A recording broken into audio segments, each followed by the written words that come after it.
All right, everybody, I'm going to bring this Health and Human Services Committee meeting to order. It is April 18th, 2023, 4:01 p.m. Due to my casual style, I've been advised that we do have a 5:15 meeting that we need to attend to. So although the conversations I like to have flow, we may be having to truncate them if they get a little long today. So I appreciate everyone coming. We have Judge Cheryl Roberts in front of us currently to discuss the Wellness Hub of Columbia County Committee. Thank you, Judge. Oh, thanks. I know a lot of you here. Nice to see you. I'm not sure, am I able to share your screen, or I should have probably thought about this beforehand? Yeah, okay. Do you want to email her do you have a slideshow? Can I do that? Yeah, it's the one I had emailed earlier, but let me just. Use my phone. Yeah, no, that's from, it's from 2004. It's all, gotcha.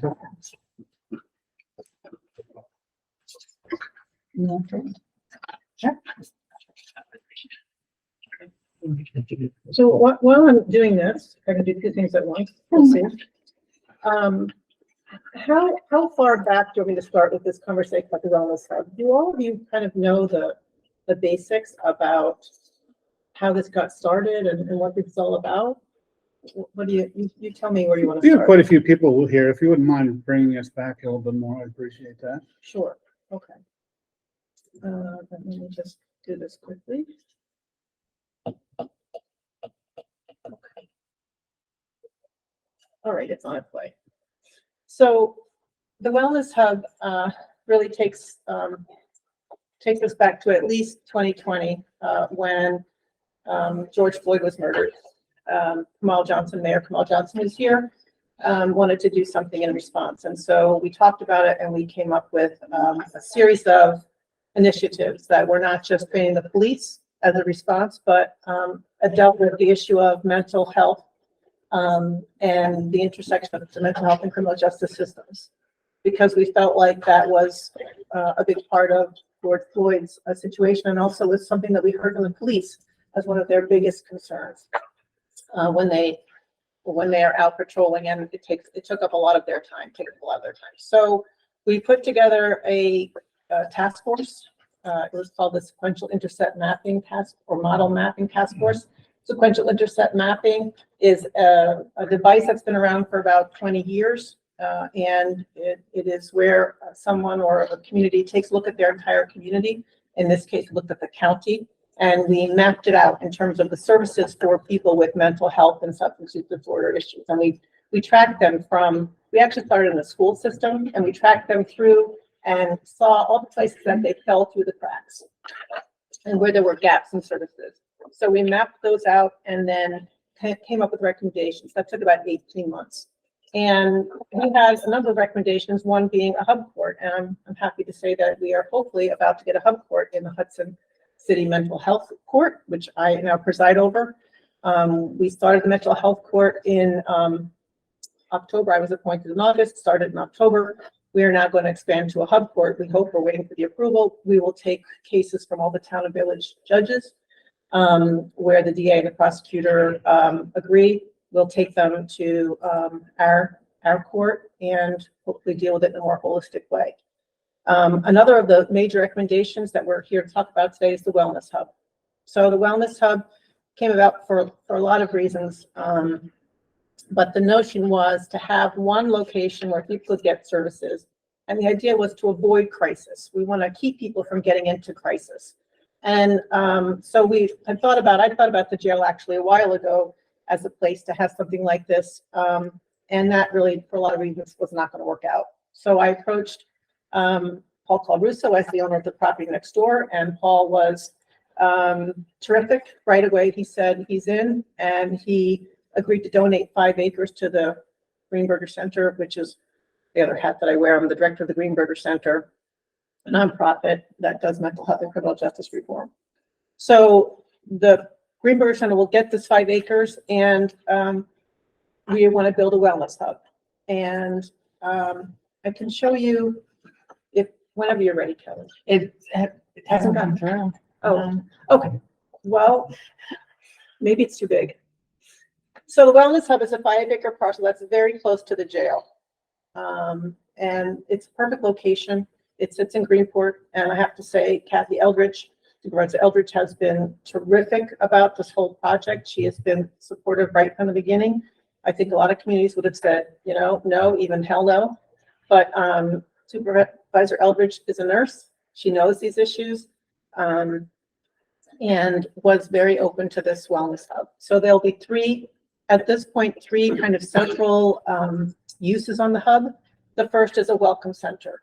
The welcome center will have, we hope, a welcoming room where people can come in, use it as a community space. We'll have offices downstairs for peers and other nonprofits, so people can come in and be directed to the right services. Upstairs, my understanding is the county is thinking about Columbia County Mental Health moving there, which would be terrific. I think people could then just go up and get their services. We'd also have things like a kitchen, food. We hope to get post office boxes in there because people who are unhoused, you know, can't get their mail, as well as a clothing closet for people who are unhoused as well and need clothing. The next use we hope to have is a safe haven shelter. This is a different kind of shelter. They're very, common in New York City. The bottom is a kind of a typical shelter where people who, may be contemplating suicide, who can't be upstairs, have a bed for the night. It can also be used for code group housing. Upstairs, we hope to have 20 units of single room occupancies, SROs, which give the folks that'll be upstairs some privacy, some dignity. They can even take their dog. It has a bed and a little desk area. There's also a plan to have some kitchen space up there so people can come together and have a meal. On the other side will be 5 suites for families. So the last hope area was going to be the detox center, the People USA Detox Center that a lot of you spend a lot of time with in Greenport. But at the last minute, OCA, that's my own. Yes, Oasis, there's too many O's here. Oasis took the money away, didn't really give a reason. So they will no longer be in that space, and we're looking at housing, maybe congregate care and maybe permanent housing. We're not really sure yet. And when I say we, I mean, it's really been an effort. I mean, my colleagues are here today, David Rossetti from Mental Health Association of Columbia and Greene Counties, and Bob Gibson from DSS, and Dan Alamasi from Columbia County Mental Health, and of course, Mayor Kamal Johnson. We've also had Brian Stewart from Columbia Memorial Hospital, and Twin Counties has been a big part with Keith Stack, and also Carl Quinn has been involved. So that's kind of been the main group here that has met and has been putting this together. And I know Mayor Johnson and Chairman Morrell have some information about next steps. So is that okay if they make a little announcement? Sure. And then we can, if you have questions. Good afternoon, everyone. Mayor Kamal Johnson. I just wanted to give an update on this project. So this morning I was contacted by Congressman Mark Molinaro's representatives, who let me know that our request for funding for the community funds initiative for the federal government has been sent in a full request. That means that our project is approved for the next process for them to request funding. So they will be sending that in to request $5 million for this project. So there was tons of applications that went in across New York 19, and I think there were only 15 or 10 or 15 that have been approved for this process. So one of the big questions that always comes up is, how are we going to pay for this? So this $5 million, if approved, which we do have a really good chance at it being approved, would be a hell of a start for us to get this work done. Right, and the good news is, if we get this money, it was targeted for the Welcome Center, which we felt was the most difficult of the three uses to get funding, because the other uses, and Supervisor Adams knows this, have funding sources attached, like for housing has specific funding sources, shelters have specific funding sources, but the Welcome Center, not really, not so much, but it's an important piece. I mean, it's the central piece of the hub. And so to get, $5 million would be a great start. It's not attached to a program, which is typically what's. Yeah, it's attached to the wellness hub. Exactly. And I will say that since we started this work 3.5 years ago, Representative Molinaro's been a part of the process every way. So he actually took me to tour his centers that they have in Dutchess and Ulster County. And he's really been hands-on in this project. So I know he desperately wants to see this be successful because he's had success in this field in his previous work. Yeah, and I'll just say, to add to that, people are watching this project, and I've always been telling people, this is great because it seems like it's a real bipartisan issue. The county's involved, the city's involved, nonprofits are involved, and Francis Greenberger has, I've not been paid anything for all the work I've done on writing the report and all that, and that's our contribution, to all of this. And the last thing I'll say is, I just had a conversation with actually Judge Coco Sarita. She's the top judge in the state for problem-solving courts. And she has been down recently twice to see Judge Steve Leifman's work in Miami-Dade, Florida, which is what Dutchess County and Mark Molinaro based their work on in Dutchess County. And she was so impressed, and I told her about this, and she said, who knew that in upstate New York, of all places, they were doing something innovative like this wellness hub? And she was really taken aback and thrilled about it. So people are watching. I think they're excited about this. This could be a model for other communities. And I'm just so proud of the folks that have been involved with this, and all of you. And Chairman Morell, I know you all put 1.5 million toward this effort, and that's not insignificant. That really helped. When we said to Mark Molinaro, not for nothing, but the county's putting in 1.5, that's significant. So, it takes a village. So if all your funding streams fall into place, what is your ideal timeline? You're talking to the wrong person, because we had a project in New York City 8 years ago. Oh, 2 years. So I don't want to But necessarily. we do it better in Columbia County. Come on. I hope so. I don't know. What is other folks? I feel like 2 years is safe. Bet. And I think, especially because we do have a lot of our higher elected officials involved, and, elections come around way too fast. So I think they're going to want to see progress and be able to have something like this that can be replicated across rural communities on their resume.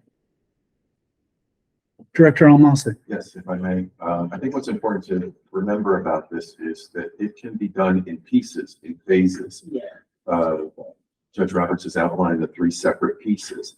It doesn't all have to be built. The groundbreaking ceremony doesn't have to involve all 3 pieces simultaneously. We can take reasonable bites of the apple here. Yes, Congressman Molinaro has indicated his support. We're very grateful for that with regard to the Welcome Center portion of this. However, if we were honest with ourselves, I think we would say that what we most need in this community is the homeless shelter, the Safe Haven Homeless Shelter. We are spending millions of dollars, and Commissioner Gibson can speak more eloquently to that, in terms of emergency housing of our homeless here in Columbia County. And housing them in those hotels is beyond less than ideal. And then there's the transitional and permanent housing piece. We know that we're in a housing crisis. So all of these things combined, they're all equally as important. But in terms of making this a reasonable project, because one can get easily overwhelmed by the magnitude of it, it can be done in phases. So I think that's an important piece to remember. Commissioner Gibson, would you like to add anything? Well, I concur. I appreciate Judge Roberts coming today and basically laying that out. I appreciate Mayor and obviously the chairman and everything they've done. I think that Director Almasi said it very, very well. I've presented to this committee on more than one occasion what we're spending on emergency housing. And I'll present it again. We know that it's not cost effective. So, but to the director's point, we go after this in phases. We do the best that we can to know that Congressman Molinaro and other elected officials are behind, and of course this board are behind these efforts is very encouraging. Terrific.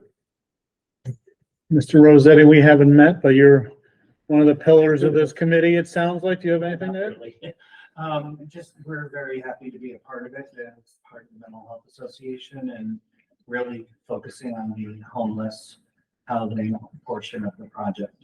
So we're very happy to be here and to support the project in any way we can. And just a reminder to those that don't know, the Mental Health Association of Columbia and Greene Counties is our housing provider when it comes to mental health housing. So they are the, experts when it comes to this, and we're really looking to them to guide us in terms of the types of housing that we pursue, so that the housing that we hope to create will most effectively meet the housing needs of our residents that have mental health issues. Okay, Supervisor Adams, you had your hand up. I did, I was gonna ask if it's timely to ask what we need to be shovel ready. We need to get ready to accept money and to go. Where are we in that process? So we have just the conceptual plans, which I was hoping to show you, and I can send this PowerPoint around to you all, hopefully maybe when I'm not on my phone for internet service. I sent it to you, Supervisor, so if at some Yep. point, if you want to send it around to folks.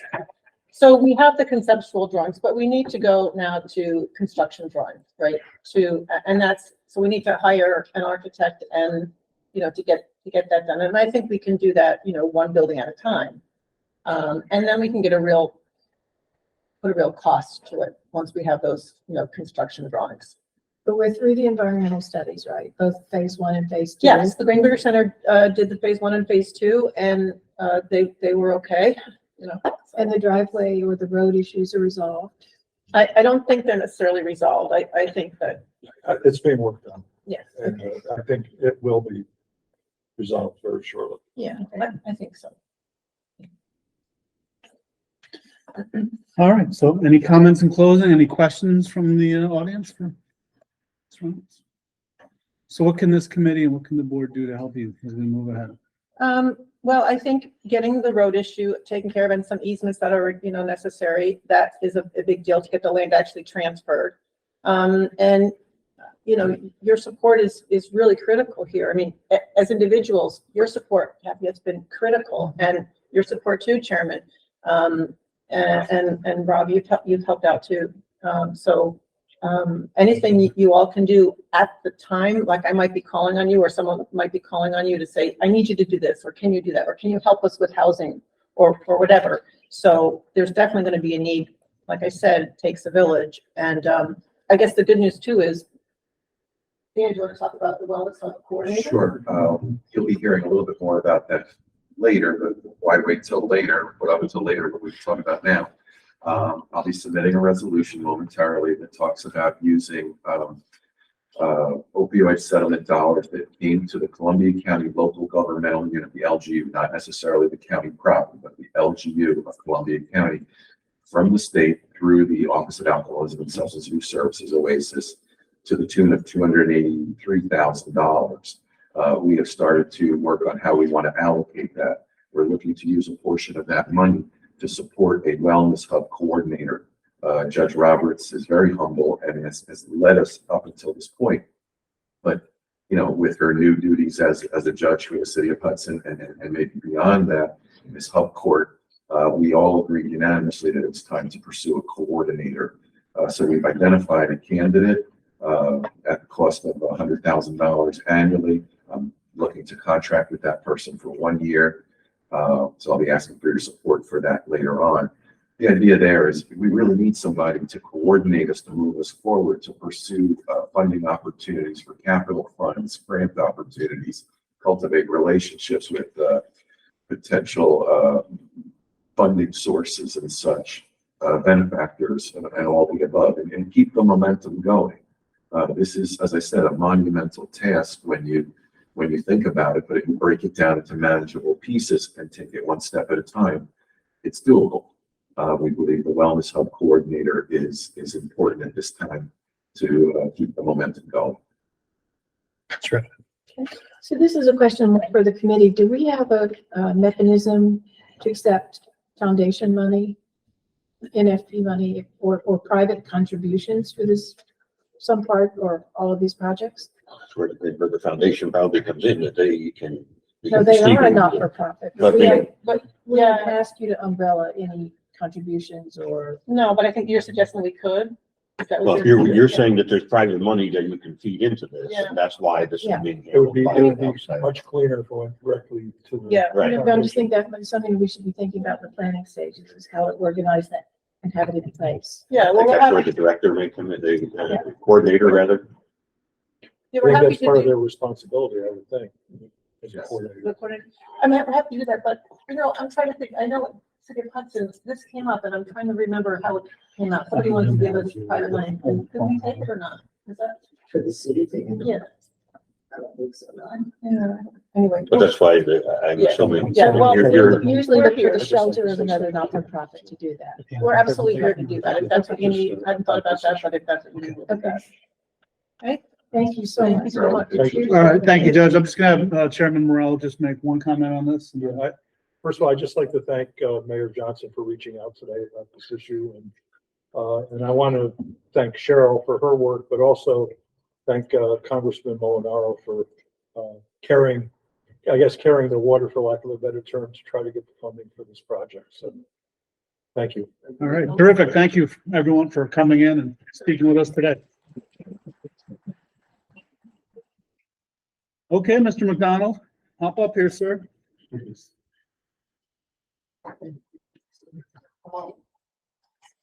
Afternoon. Hold on one second. I just, I don't have any. Kevin, hold on, I just gotta grab the file.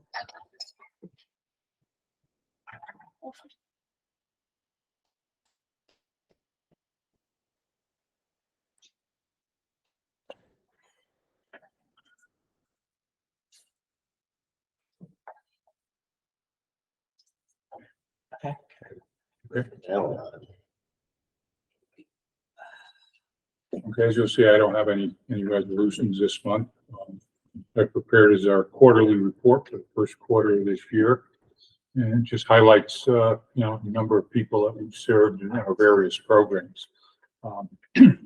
What's not listed on there, and I think Commissioner Gibson can help me out with this one too. This past heating season, we've processed a record number of home energy assistance applications. Thus far this year, we've done 665. Previously, I think our highest number was well under 500. And also with that, we helped out, I don't know if you've heard of Columbia Opportunities. They also process heap applications for the county, and they ran into a problem, I guess, or a backlog. I don't know what happened, but we managed to clear it through the commissioner, through our contract with them, our MOU, that we took on some of the Columbia Opportunity applications to get them moving. So we did 126 of them. And they're an entirely different ballgame than what we usually do. Again, our keep applications are geared towards people over the age of 60. These were a lot more difficult. There were, a lot of them involved children and so forth. So, and we also, since January, when the first emergency applications came through, we processed 85 heap emergencies. And that's all that's open right now, and that's supposed to end the end of April. But we've done 85 of them, and they're a little time consuming. Heap emergencies, so. But we've managed to keep up with them. We've had to do a little bit of overtime for some of our clerks, but worked out well. I don't think there's any backlog anymore at all. I don't know about DSS, but. No, let me just reiterate. So as we talked about, many of you recall last fall, as we were approaching the season, we thought we might see numbers like we've never seen before. And and Public Opportunities is a great partner, has been for years, but it was a little overwhelming this year. We did too, like everybody else, they're dealing with staffing. So and when our sister agency here agreed to step up and help with some of that backlog, it helped out tremendously. So we processed with their help a lot of applications this year. And we got through a winter where we were concerned about very high fuel costs. And we took care of all emergencies that came through as well. There were several, but nobody waited more than hours to get heat. And I suppose Mother Nature helped out a little bit this winter. Yes, I was gonna say, we did a very mild winter for that part of it. Yeah. And the other thing too, I think most of you are aware, we have a Senior Stars program that we run on our own. And it's all done through donations and fundraising. Although it's primarily used around the holiday time, we have used it. We've helped at least 5 or 6 people who were not eligible for heat.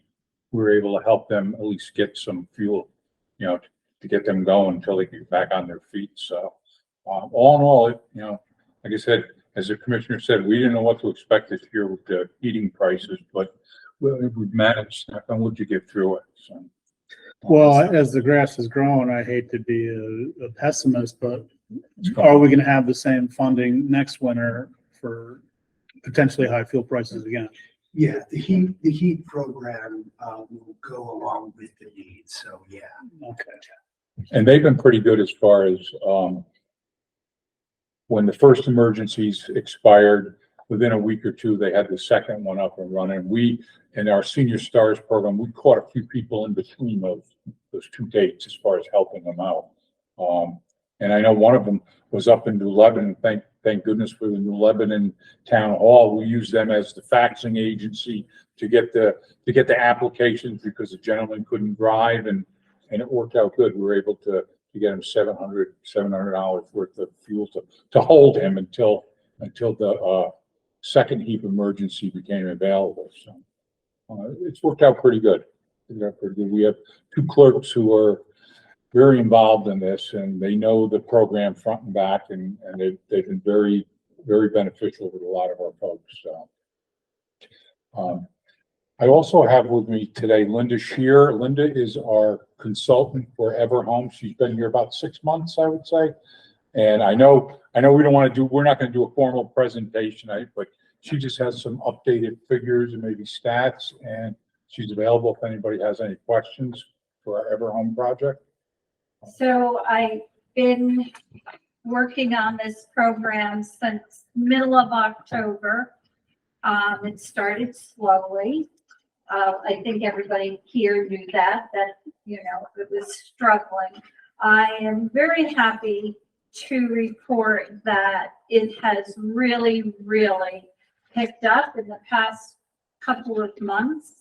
A lot of by word of mouth, and Mr. So-and-so, and then they know Mrs. So-and-so, and whatever. So just as an example, today started making some calls. I had a call back. So now I have a home, well, I'm in Albany all day tomorrow at Everhome. Okay, I do that at least once a month.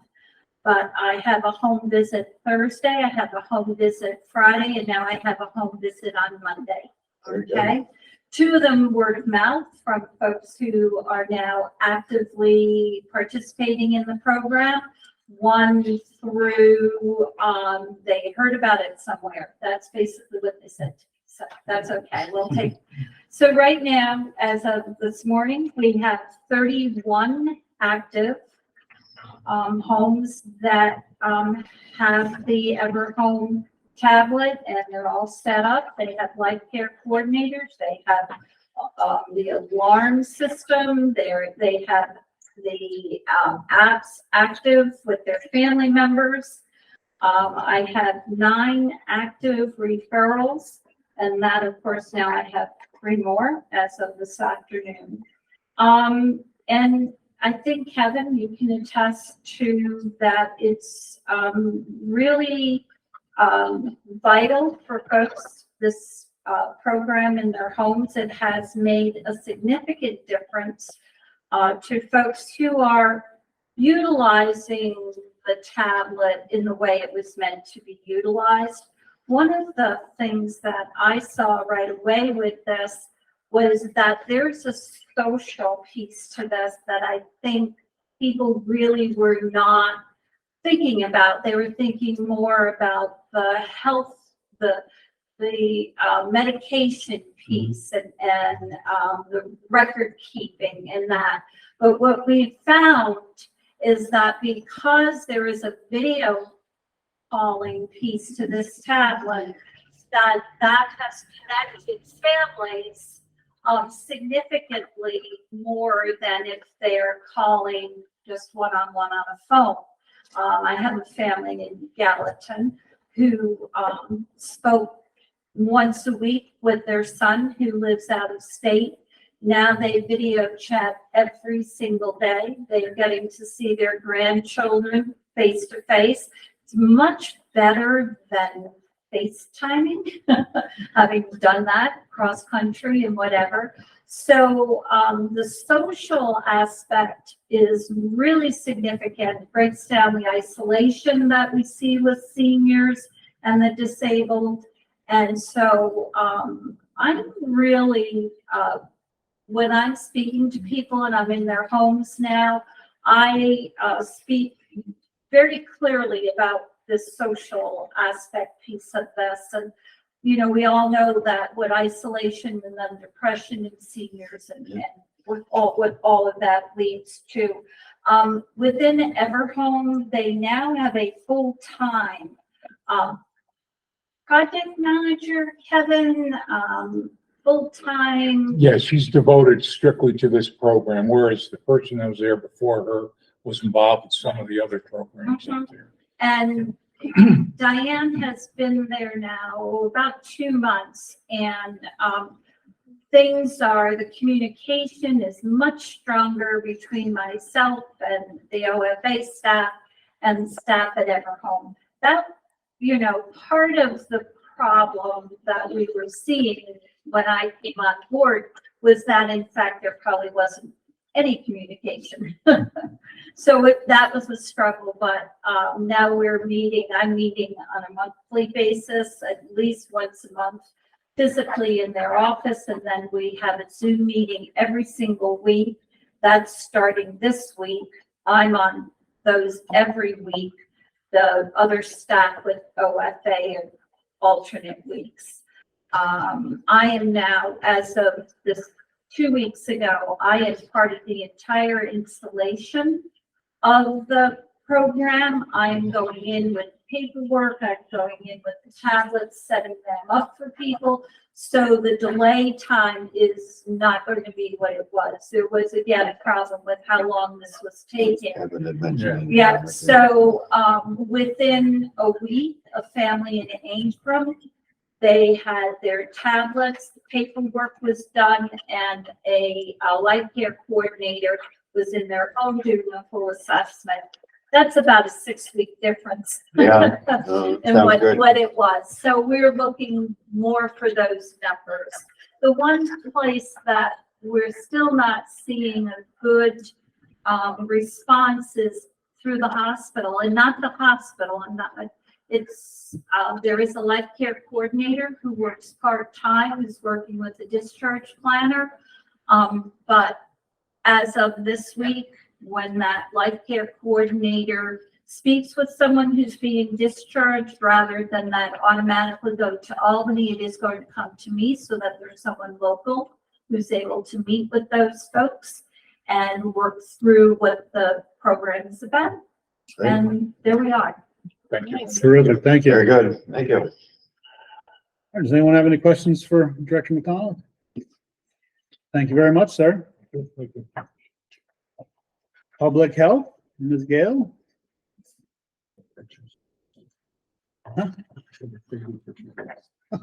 I think they do, actually. I think they were passing around the Board of Health meeting the other day.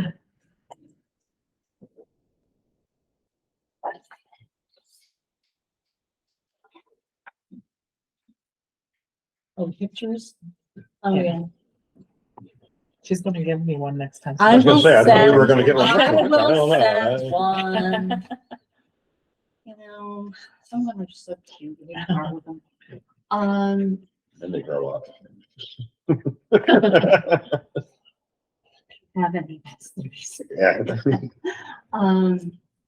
We have three resolutions. The first of which is for early intervention and preschool services. They've needed speech and occupational therapy. I'll move it. Second. Further discussion? All in favor? Aye. Opposed? Carried. And the other two are related to the ELC schools reopening grant that is coming to a close. There's some funds that were still in there and we wanted to utilize them effectively. So we're looking to purchase the Austin Air purifier filters for the county school districts and the daycare centers. I'll move it. Second. Further discussion? All in favor? Aye. Opposed? Carried. And then with the funds that were still remaining, there were some items that the grant would cover, and we weren't sure whether or not the schools were going to be interested or not. We reached out to the schools, offered them, there were 5 items, and of those, they selected gloves, hand sanitizer, no-touch thermometers, and disinfectant wipes that they may be interested in. Not all of the schools have the same interests, so we're getting individual responses from the schools to know exactly what it is they want. So that will use up about the end of the funds that are available. I'll move it. Second. Further discussion? All in favor? Aye. Opposed? Carried. We do have the EPA down there today. Actually, they've been down there this week doing some audits, so that'll be interesting. I think we're going to report back next time for that. Food service inspections are going along well.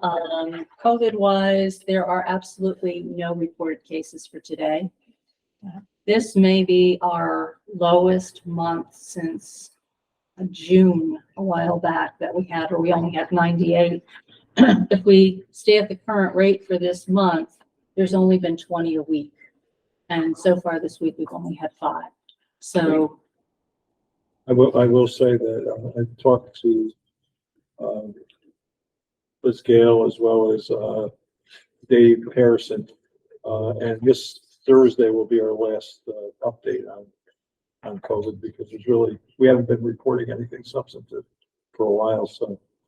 no, and as we know, with the amount of home testing that's going on, people are positive at home, but we don't necessarily get those reports. And then after May 11th, when everything changes there for the 12th, we won't be getting the lab reports that we were getting before. We will get the hospitalization numbers, but we won't be getting. So our numbers are not as accurate as they could be, but I mean, they haven't really been from the start. So wash your hands. Realize there is yet another variant that's over in India right now, maybe coming this way. And So any thoughts about moving this to an annual vaccine, like in the yeah, fall with the flu they're vaccine? they're talking about doing that. They're looking at another booster for the older populations right now. That went to the FDA, so we're waiting for the rest of that to come in. And they're talking about basically at some point in time, even possibly combining the flu vaccine and the COVID, so we'll see what happens. But And the White House, I think, saw that $5 billion. They Yeah, want they're- to continue the research for vaccines. And you always have to look across the pond to see what's going on over there because it seems like a lot of the information starts there and then Seniors are already asking now about what's going to happen in the fall. Are they going Yeah. to have it? chances are there's going to be a booster, Okay, but I don't have anything definitive. okay, thank you. Thank you very much. Your heroic effort. Stepping up. I'm telling you, I can't wait for this girl to come back. I'm saying, let's take out one little corner of the office, we can put in a little nursery. You can bring little Pugsley to the old Health and Human Services Committee meeting too. My son went to planning board meetings for 2 years and a thing on the front. So, right? I just bring my puppy. Well, we talked about that too, because if Victoria comes, she's got the 2 dogs, she can bring the baby, you need those emotional support animals, so. What can be deserved? Okay, Commissioner Gibson?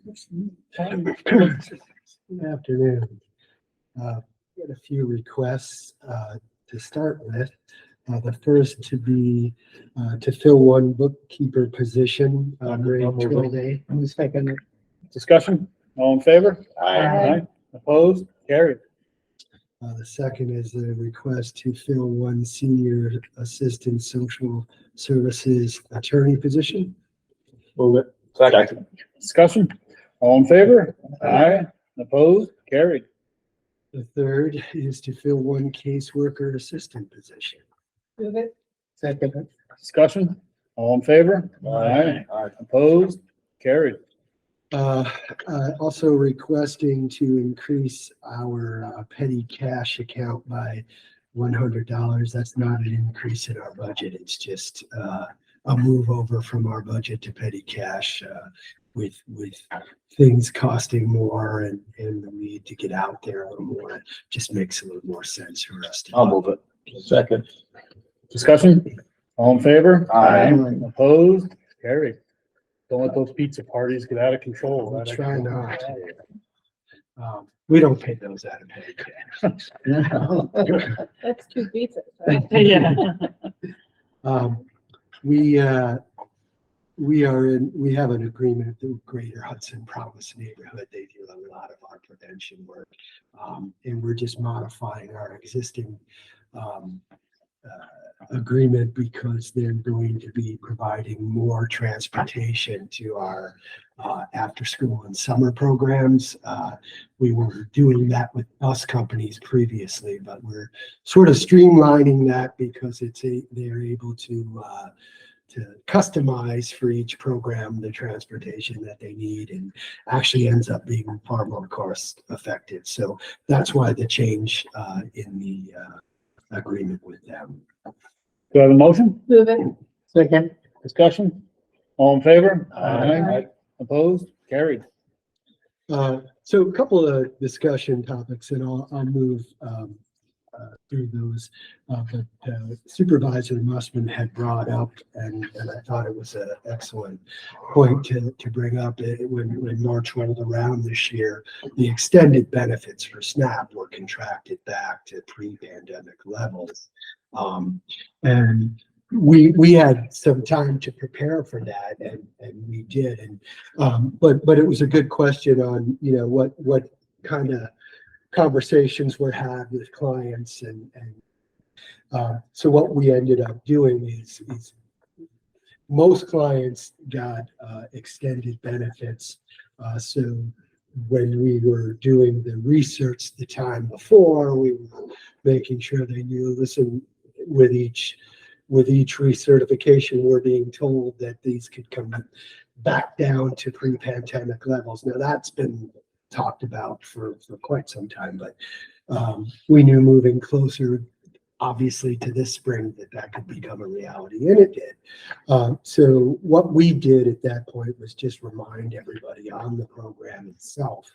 And it's important to remember that most of this is contraction. Very, very few cases where you were no longer going to be eligible. It's just your extended benefits were going to come back.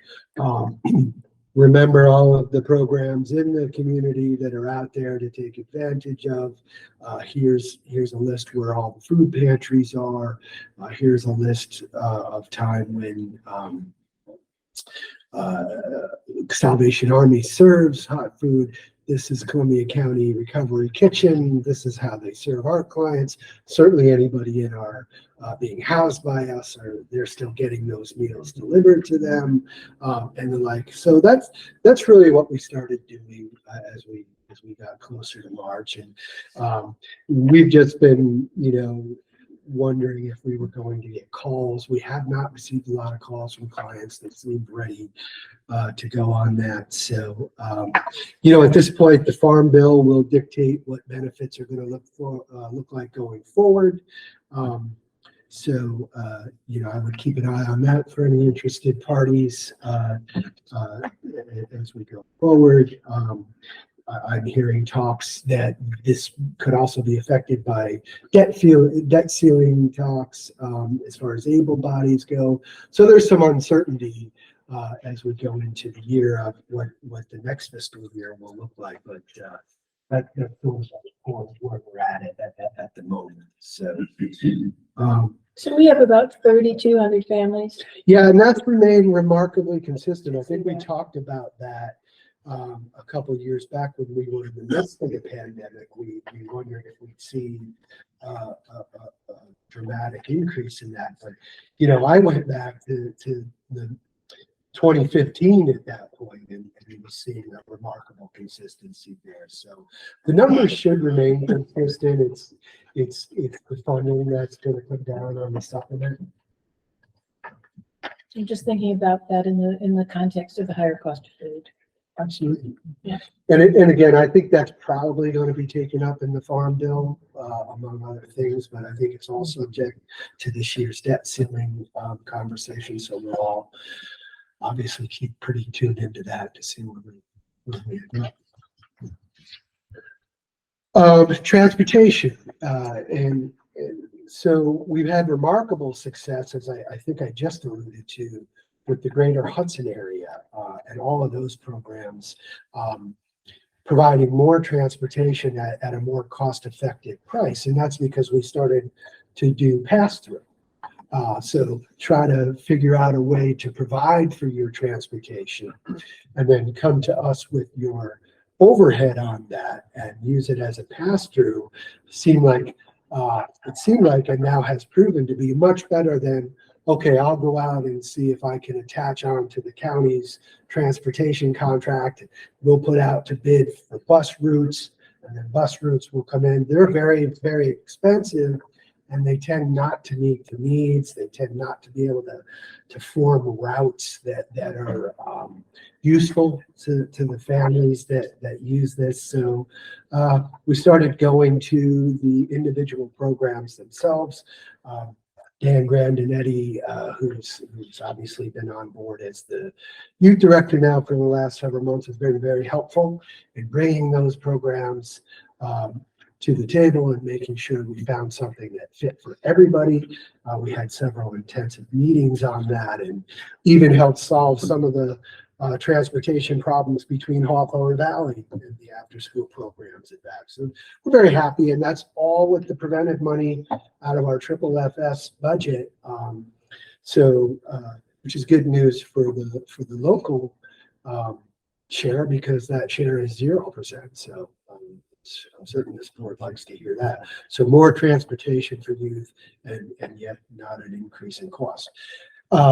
So as many of you know, and we've been in contact, many supervisors have been contacted by Mr. Grandinetti. I would like to bring that out in summer camps. And indeed, we put a call out and said, you know, identify some transportation costs if you have them and send them in.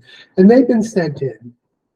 And the costs aren't a problem. The next steps now are for me and the director to reach out to each supervisor and their designee and say, costs aren't a problem. What do you plan to cover with these costs? And do you understand how to claim those costs? So there'll be costs that are taken on, and then you pass them through in a claiming process to my agency through my business office. So I want to make sure that that's clear, and I want to make sure that aside from there are no costs that we will cover that are off the table. So that would include trips to lakes, field trips, and the like. But what I'm going to ask and what I'll be looking at is making sure that children and families are served that might not otherwise be served, that can actually get to the camp. So I'll work with each camp directly on that score to make sure, you know, let's identify those folks. Let's make sure we're putting it out there that your transportation costs include picking those children up and bringing those children home who can't get there. In previous meetings, I've talked about how daycare costs can cover costs to programs for those who might be out of network, out of your town, but you open those up. So essentially, we're just trying to get participation up. I'm happy to use transportation money, again, for all other recreational. And all of the costs that came to us were very reasonable, so it's not a problem. So the next steps is just to make sure that disadvantaged youth are just as are served just as much as anybody else. So that's the only update I want to bring on that, because that's now next steps. We've received those. Called Dan will be putting out an email saying, these are certainly approved, but now we need to talk about exactly how you plan to provide the transportation that's going to cost this, and making sure that you're bringing in children. So those are next steps. But the money is there, all the money that's been asked for. Since we're here and we're talking about transportation, I will say I will be talking with Supervisors Adams and Collins, I believe, and maybe even Simmons, to start talking about, what about the corridors we go east into the north that aren't being served by any of the county shuttles? Is there something we could put together on pass-through costs? And I'm very open to seeing if there's something that would make sense. So that's probably a discussion for a future meeting. Sure. And that needs to be in coordination with our transportation. 100%. We actually wrote a letter to that effect for the public hearing for the transportation meeting. Yeah, it's all in conjunction with that plan and trying to figure out if there's any way to fill gaps there. Let me ask you one quick question. Sure. The Medicaid application process, is that coming through you, Hal, or people? I'm sorry for not better understanding the process. It certainly can. It can come through here. It can come through the healthcare consortium. It Okay. can come through online. State rep can walk you through. There was a that. big article in the Times Union yesterday about the difficulty and how many people are expected to kind of fall off because they don't know they need to reapply. They do need to reapply. So we've certainly put it out to our clientele. They're well aware of that. And there are many. Avenues. Many. So I'm going to do something in our newsletter. Maybe I'll talk to you about what. Give me a call. Okay. I'll do Yeah, that. we'll make sure we get that information. Okay. Thank you. Any questions for Commissioner Gibson? Thank you, sir. Thank you. Thank you.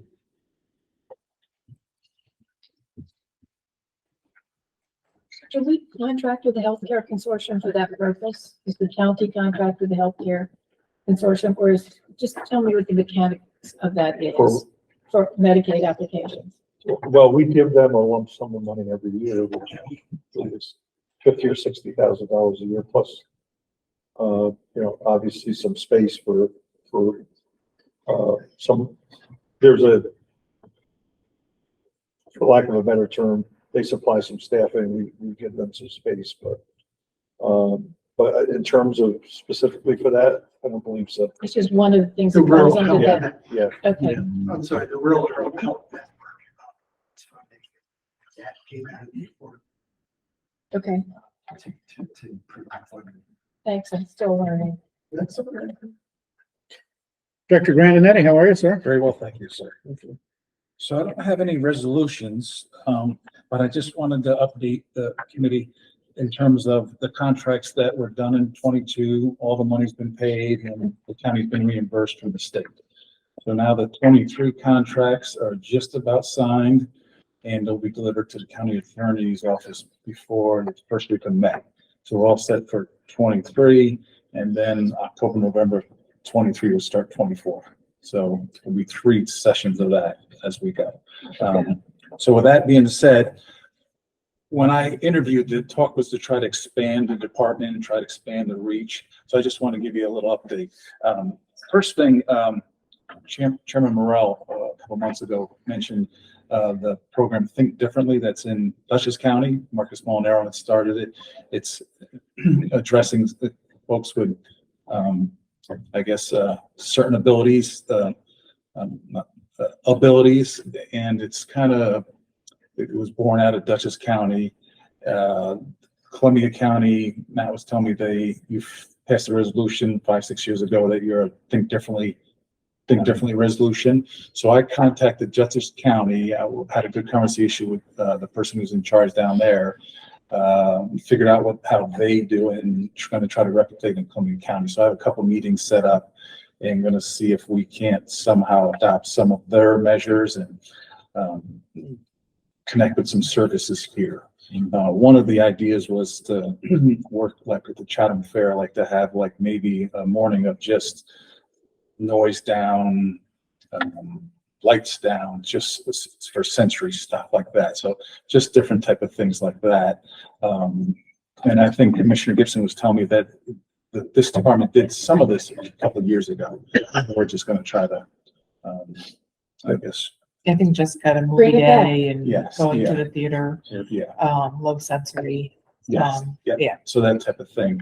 And they do a lot of work with Cornell Coop Extension, and we have a pretty good relationship with them here. So we're going to try to see if we can't collaborate with them to try to replicate what they do. That place. I have a question. Would it be a program that like we put on the different events for sensory seeking children, or is there a specific program in the county that does like autistic and sensory seeking things that we would support? I think it's and both. Okay. I think so. Okay. But again, this is like, I'm new to it, so I will get So I'm some. just thinking like summer programming, parents would probably like creating access. That's something that could be its own. Yes. Yeah. I think there's a training that's associated with this as well. They'll train, whether it's workers, whether it's businesses. I think it's involved. So it's going to be slowly moving, but that's on the horizon. The other one was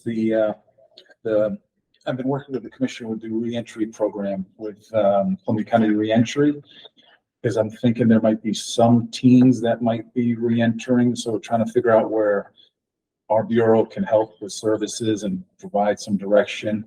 And based on the presentation earlier, that might not be a bad place to look for some of the reentry that help that they mentioned earlier. That seemed like a pretty good connection. I'm working a little bit with the Blue Hawk Academy. It's this school within the school. Trying to assist them in trying to figure out strategy and suggestions on how to connect with the community, the businesses, the kids, and there's about 24 of them that are in the program, and they weren't really engaging in terms of the traditional classroom setting type of stuff. So they created this more of a I don't know if I want to call it a charter school or not, but more of a relaxed, flexible, more intimate type of setting where they're getting a little bit more, I guess, attention per se. So I've been working with them. The commissioner thought it'd be a good idea for me to have a presence over there. So I've been getting over there two, three times a week. Also, I joined the Youth Prevention Network that was already existing, but I felt like my department could fill a spot there and help out and give some suggestions as well. And that's a kind of a network that's sort of like a wraparound service. So any child can be referred to it, and it's made up of the school, not-for-profits, DSS, now my department, but it's a pretty inclusive infrastructure, and it's designed to kind of do the wraparound services for kids that are like on the bubble. So I joined that. The other thing that the chairman asked me to take a look at was the Youth Leadership Award that was normally giving out to schools through the years. And so I'm going to reintroduce that for next school year. It's called the Lewis A. Puro Award for the high school. And there was none for the middle school. So the committee that we met the other night with the advisory board, we actually have a name that we'd like to recognize the middle school individual for. Another person who's been involved in youth development their entire career in community service. So I think we'll be prepared to offer that name when the time comes. But the advisory board, there was probably 16 of the 18 that showed up. They're really into the same philosophy of expanding the department, trying to figure out how we can be more supportive. They actually would like to, so the July 18th meeting, because we're going to meet quarterly, we're going to have Tina Sharp come in from Columbia Opportunities. So the committee is going to actually hear from all of the vendors that we fund, and so that they can actually hear firsthand and ask questions as well. And they also would like to, like me, lay eyes on the program. So they would like to actually see the programs in action as well. So I thought that was pretty good, that we have a pretty good active invested advisory board. So I thought that went really well. I also had the chance to speak to Dan Amasi regarding the opioid funds to see if we can't access some of those. We had a preliminary discussion. We have another meeting set up, but somehow if we can access some of those funds to try to use some youth prevention, youth development funds. So I think that would be my update in terms of expansion. Great job. Terrific. You like the job? I'm busy. Love it. Fantastic. Thank you. Sounds like you're busy for sure. All right. Director Almasi. Thank you, everybody. Good afternoon, good evening. Well, we're pressed for time, so I'll do my best to make this quick. You got 15 minutes of time. I have a total of 5 resolutions. 3 of them are financial. Move it. Okay. I like that. So let's see, let's start with the first one. I'd like to surplus a vehicle that we have as part of our fleet. This is a Dodge Caravan. So I'd like to surplus it. I'll move up to auction. Second. Further discussion, all in favor? Aye. Opposed, carried. Second resolution is with regard to one of our contracted psychiatrists, Dr. Khan. We'd like to engage in another 12-month contract with her. So I ask for your support around this. We certainly do need prescriber hours at this point. And she's been a very nice psychiatrist to work with, pleasure to work with, actually. Clients like her, staff likes her, and I can attest to her doing a really fine job. Move it. Second. Discussion, all in favor? Aye. Opposed, carried. Last financial resolution is authorization to continue to fund MCAT, the Mobile Crisis Assessment Team. Some of you may remember that the county agreed to support them and assist with a deficit that was created in their operating costs due to the sunsetting of what was known as district. It was a funding stream that they had. So Columbia County and Greene County each agreed to fund them for 2 years each at a cost of $175,000 each year. So we're entering into the second year. I'll move it. Second. Further discussion? It was ARPA money, is that correct, Matt? Was it, we use ARPA money to do that with originally? Yeah, I believe it is, Total yeah. amount? Yeah. The Yes, bucket. Supervisor, not It was an a ARPA bucket. I have a question. Do they respond to like calls immediately yet again? As I understand it from the executive director, they are doing outreach in their response. It's not just telephonic. The executive director is turning over, so they're working with a new executive director. But overall, they're doing more mobile response, which Okay, is so what there's we. like some immediate dispatch in time. Yes, Supervisor Cousin, yes. That was paused throughout the pandemic, but as we heard in the health department's report, the pandemic thankfully seems to be quieting down. So it's my understanding that Mobile Crisis is doing more mobile response. Absolutely.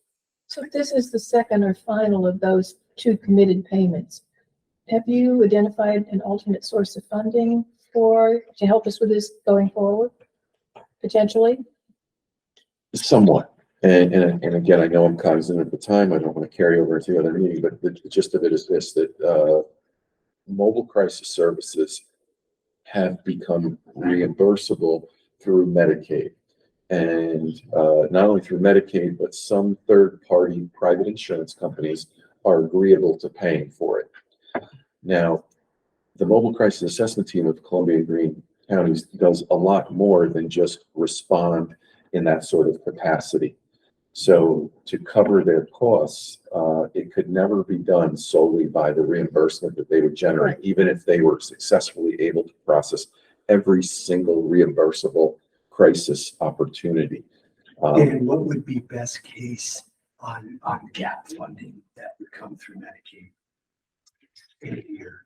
It's hard to tell, Commissioner Gibson, because right now I'm working closely, myself and my counterpart from Greene County, Jason Kredenberg, are working with David Rossetti, the executive director, and we were working with Katie Foldakowski, the old program supervisor, the outgoing program supervisor, around then creating a process by which they can start submitting these claims. So they were starting from scratch.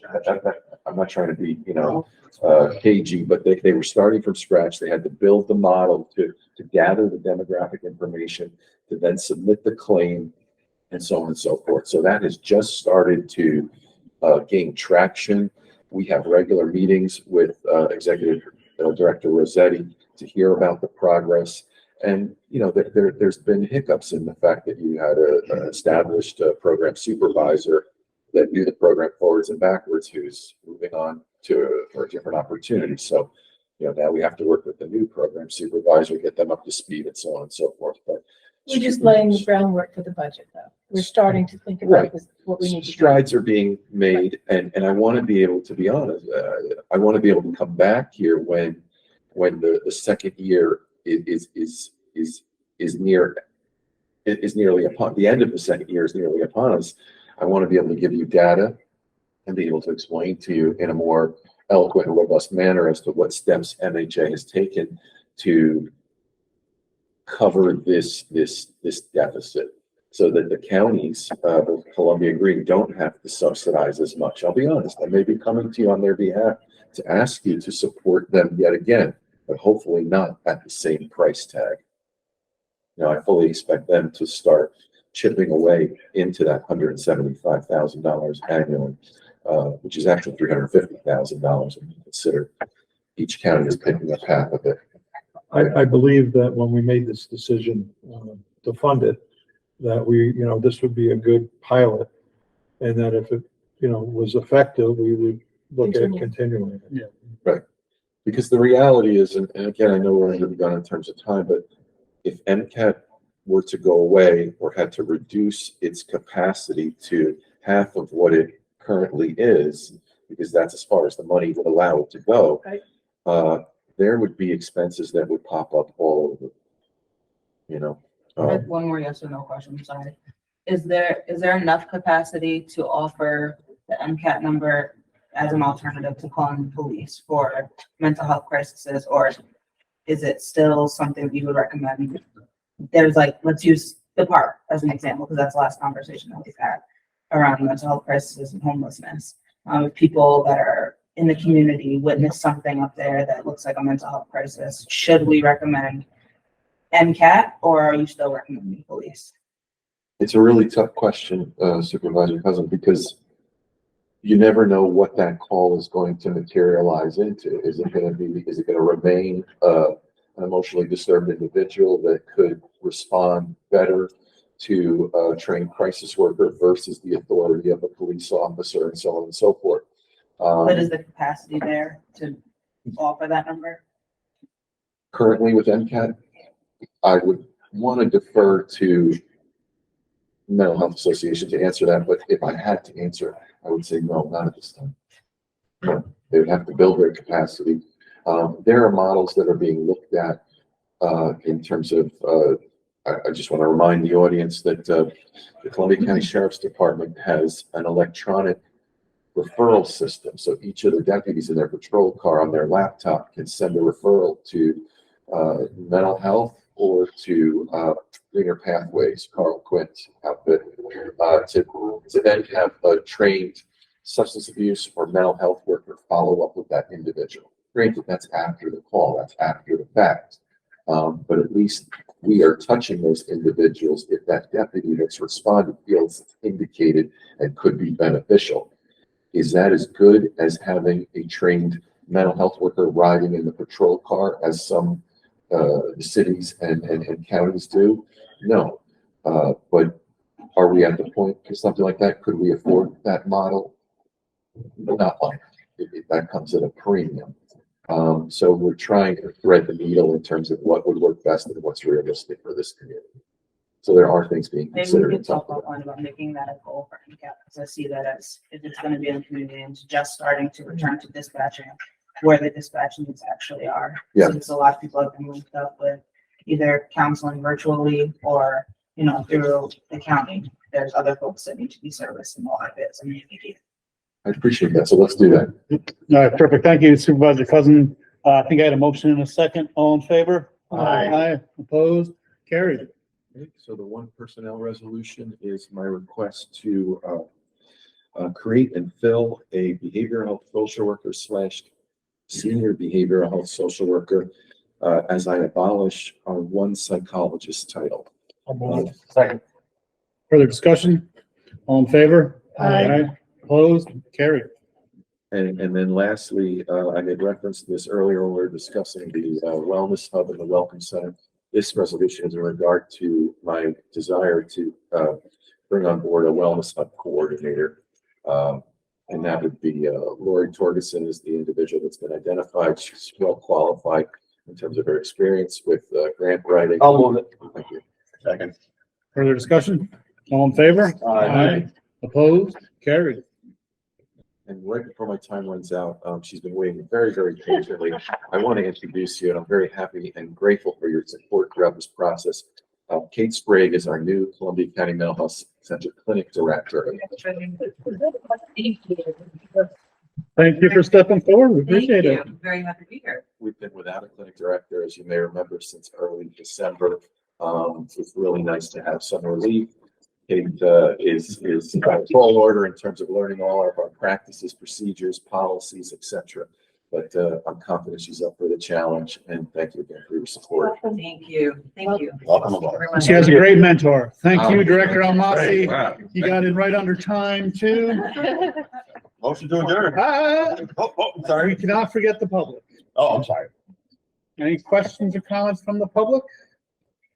There being none, I'd ask for a motion to adjourn. I'll make that motion. Second. All in favor? Aye. Good night, everybody. Thank you. Okay, I'd like to call the April, There he is. Public Safety Committee meeting to order, please. First person up is District Attorney. Timing is everything.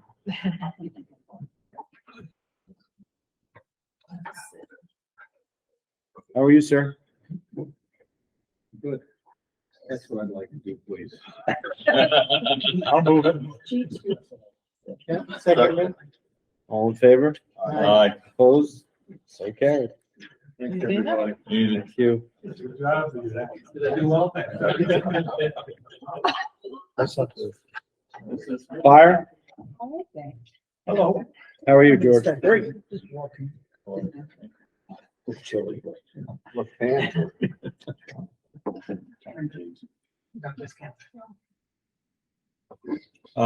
First up for the personnel resolution to appoint a volunteer member to the hazmat team from the Philmont Fire Department.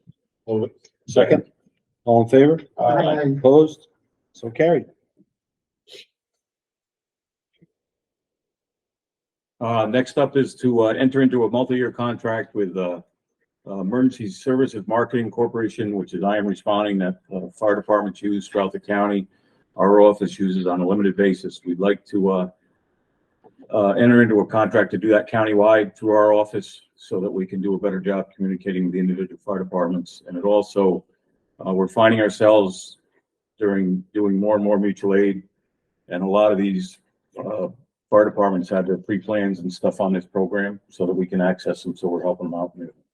Just similar, I mean, like down Germantown, GFT, they use Rover, Right. something along that same line. Same line, and then they'll do away with Rover and come over to this. Okay, everybody will be on the same We'll platform. supply it for everybody, so everybody's on the same platform.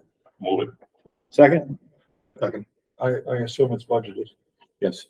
All in favor? Aye. Opposed? So carried. Thank you. And the next thing up is we're looking for support from this committee and from the Board of Supervisors in terms of a letter supporting initiative between the Coordinator's Office in Columbia Green County and Questar and Office of Fire Prevention Control to be able to bring entry-level firefighter training to high school juniors and seniors. probably about 40% of the fire departments have members that are below 18 years of age, that we can train them now on the entry level stuff so that when they turn 18, they can start responding right away. It fills a little bit of a void and helps us get some people started quicker. I'll move it. Second. All in favor? Aye. Opposed? So carried. Thank you. Good for me. Any questions for George? Okay, thank you. Thanks. 911. Good evening, everyone. How are you? I have a personal resolution request authorization to fill a budgeted full-time position of emergency dispatcher at 53,045, step one, due to a training and they unable to complete our training program. Move it. Second? Sorry. All in favor? Aye. Opposed? So carried. I have a financial resolution authorization to accept the 2022 statewide interoperable communications targeted grant. Move it. Second. All in favor? Aye. Opposed? So carried. Agency data for the month of March of 2023, call volume, which was incoming, was 3,957 calls. In March, we dispatched 1,302 EMS agencies, 464 fire agencies, which includes notifications, and 1,730 police polls, and 426 public service calls. And that's all I have. How many people we have managed phones per one? It depends. Usually, minimum staffing is 2, but it goes as much as 4 at one particular time, and we ramp up during storms and peak times where we're. And then you guys seem to handle everything with that amount of people so far? Yeah, Seems like you're getting a lot of calls. That's what I'm asking. we are, we're up against it sometimes, but, we're managing. So far. Yeah. Okay. Any other questions? Thank you. Public Defender, Shane? Evening, everyone. Evening. Have two general resolution requests this evening. First, requesting permission for the chairman of the board to sign a yearly contract with the New York State Defenders Association for the case management system utilized by Columbia County Public Defender's Office. I'll second it. All in favor? Aye. Opposed? So carried. And the second is to request authorize the chairman of the board to consent to a 1-year extension of the first Burrell Herring statewide extension grant. Due to the initial implementation, we still have money from the first year. I'll move it. Second. All in favor? Opposed? So carried. Thank you. And then, just in regards to the reports, to quickly summarize, March 2023, we had 168 new cases or new applications. That's an increase of 13% over last year. So we continue to see an increase from the low levels during the pandemic. Active caseload of 1,350 cases. The council at First Arraignment Attorneys conducted 16 off-hour arraignments, and my staff conducted 82. And if there's any questions, I'd be happy to answer them. And, Any questions? Thank you. okay, thank you very much. Thank you, everyone. Sheriff?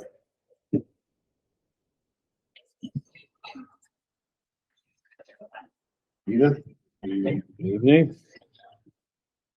You guys are going to lunch today because we have a lot of stuff here. The first is a personnel resolution authorizing the sheriff's office to fill a full-time corrections officer position due to a resignation. The individual had some family issues that he wanted to put first, so. Move it. Second. All in favor? Aye. Opposed? So carried. Second is for a personnel resolution authorizing the sheriff's office to create and fill 3 temporary full-time corrections officers position. We currently have 9 openings. This is not based on anything other than just trying to reduce the amount of forcing that's going on there to increase the quality of life for our corrections officers. This will be for a period of up to 90 days. I'll move it. Second? Second. All in favor? Aye. Opposed? So carried. General resolution to authorize the sheriff's office to declare 2 vehicles surplus property and sent to the county auction. Move it. Second. All in favor? Opposed? So carried.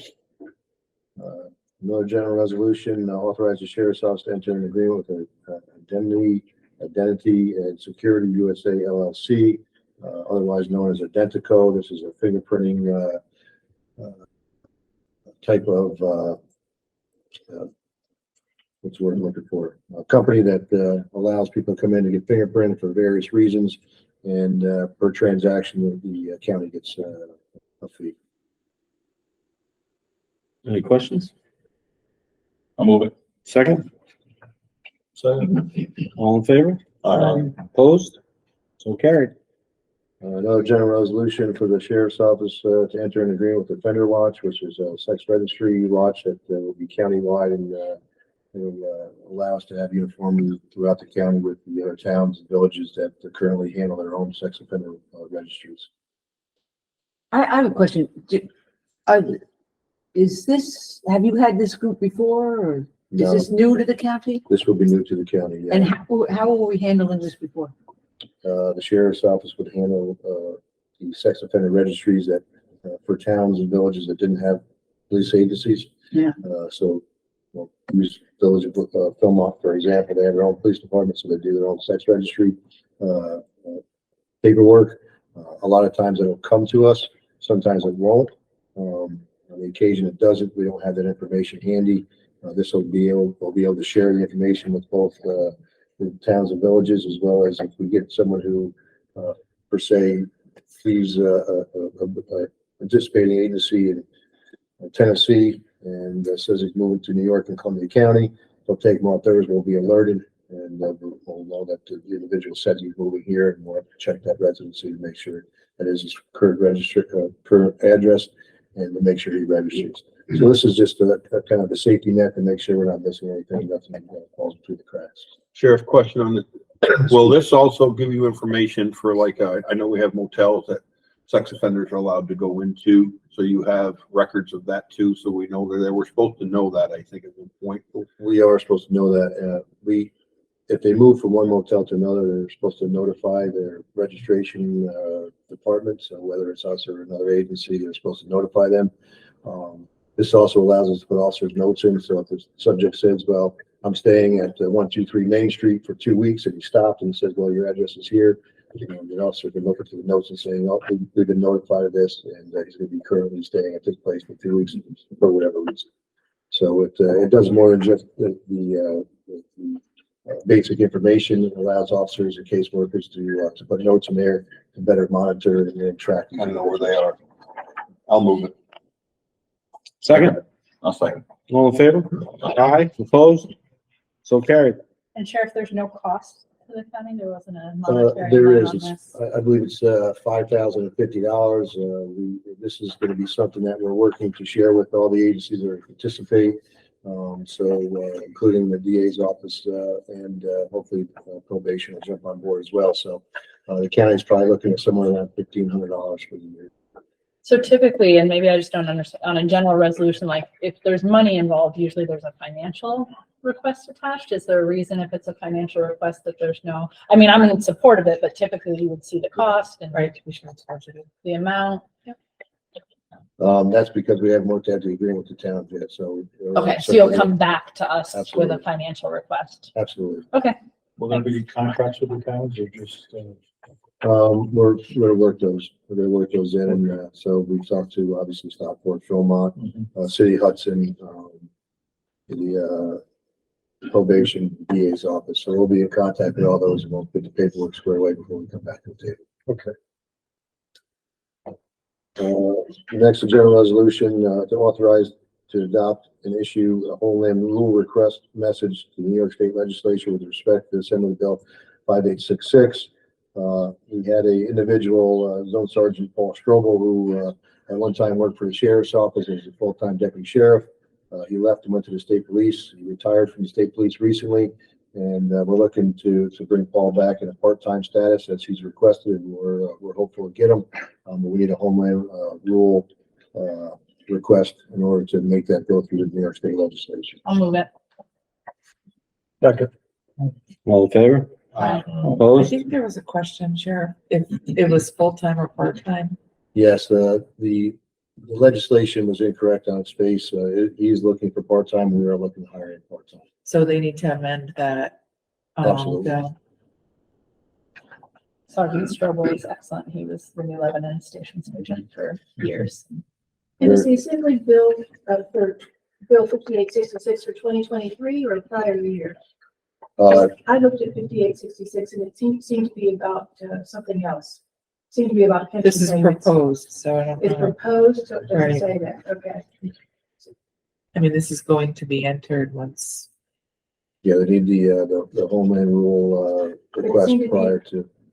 There is a 5866 on the record now, and it's about pension extensions. It's not about this. And was that for 23 or 22? I think it's 23. So it's not related to this document. I just looked it up on the bill website. There seems to be a gap between the website and this document. So, it's pretty good, too. Good to move on? We have a first and a second. We need a, is all in favor? Opposed? So carried. The next will be for a financial resolution request, to purchase 6 patrol vehicles, related equipment, and to amend the 2023 adopted budget.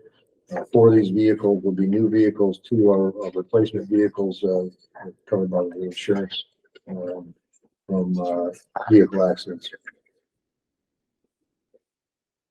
So if I'm understanding correctly, the budget amendment is taking this revenue income, adding it into the budget for the vehicles to increase the amount in that budget line that then covers all of them. That's correct for the budget. I'll move that. Second, Second. all in favor? Aye. Opposed? So carried. Lastly, we have the Alva County inmate report, should be the incarcerated individual report, so I'll make that correction for next month. Thus far this year, $34,920 from Dutchess County, Franklin County, $2,160, Greene County, $9,900, Ulster County, $2,635, the U.S. Marshals, $6,930, March total, $56,545 for a year to date total of $1,003, $103,160. Compared to last year's to date total of $10,515. So 10 times the amount of revenue this year. Yes. So far compared to last year. And then Supervisor Mettler, we have 85 total incarcerated, 27 from Dutchess County, 1 from Ulster, 3 from Greene, 2 from the Marshal Service, which is 33 borders. Thank you. You're welcome. Any questions for the sheriff? I have a question. Sure. Due to the you're increasing more population, you have staff to cover it. Well, our staffing is down quite a bit, so we require the same amount of staffing regardless if we have 10 incarcerated or 135 maximum, because But you're we're still below where we need to be. Correct. We're about, at this point, we're 10 short at this point.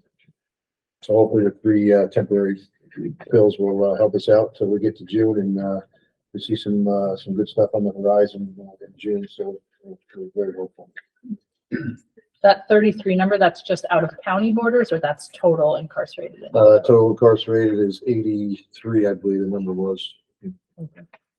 So, and I think you mentioned earlier today that Dutchess County, going back to Dutchess County.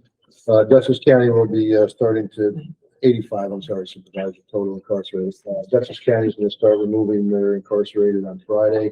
They should probably be all back in Dutchess County by the end of next week.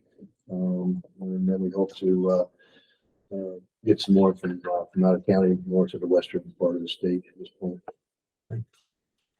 Any other questions? Thank you. All right, thank you. Have a great night, everyone. Emergency Management, Director Harrison. Thank you, Chairman. Good afternoon. We submitted our activity report and also the after storm report. We have no resolutions and no requests. Would answer the questions. Any questions? Thank you. Thank you. Thanks, sir. EMS?